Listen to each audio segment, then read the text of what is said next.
If you're obsessed with everything bath and beauty like me, you've probably seen foaming shower oils taking over your feeds lately. They're sudsy but super gentle and feel amazing on the skin because they're entirely oil-based. As an independent business, jumping on bandwagons and formulating dupes for trending products is essential for competing with big name brands. So here's how to make your own foaming shower oil with one of our sweetest, best-selling scents, our version of Pink Sugar by Aquilina.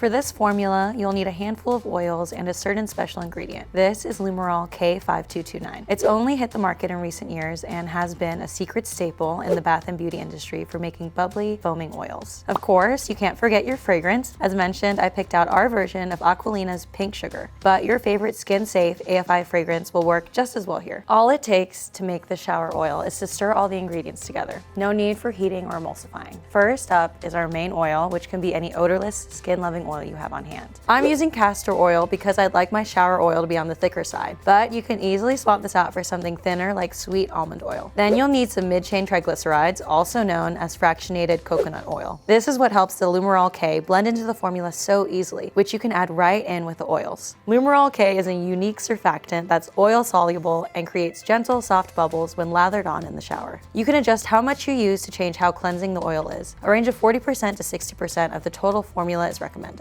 And because this formula is oil-based with no water, there's no need to preserve it. Just be sure none of your oils are rancid and package it up in a bottle that won't let any water get into the product. All that being said, I'm still going to add some vitamin E oil, which is an antioxidant and will give the shower oil a longer shelf life before it starts to discolor and smell off. After adding in the vitamin E, finish it all off with a little bit of fragrance and a tiny scoop of cosmetic pink mica powder. With a sugary, ultra-feminine fragrance like Pink Sugar, some vibrant sparkles are almost non-negotiable in my opinion. It's all about weaving a story or aesthetic together with the smell and appearance of your products. Because I use castor oil as the bulk of the formula, the mica powder stays suspended nicely. If you use a thinner oil in place of castor, you may need to advise customers to shake the bottle up before dispensing the product. With one last stir, fill a bottle with a regular pump top, not a foaming nozzle, it won't work, or a disc top cap. Again, just be sure it's something that will keep any outside water away from the mixture inside. Now it's ready to be labeled and sold, but I definitely recommend keeping a little bit for yourself. It's smooth, bubbly, and smells delectable. This is a great project to try out if you love those popular brand name shower oils, or even if you're just looking to add something simple but unique to your line of bath and body products. Let me know if you've seen anything else going viral lately that you'd like us to recreate here in the AFI Project Lab. As always, thanks so much for watching, Fragrance Fam.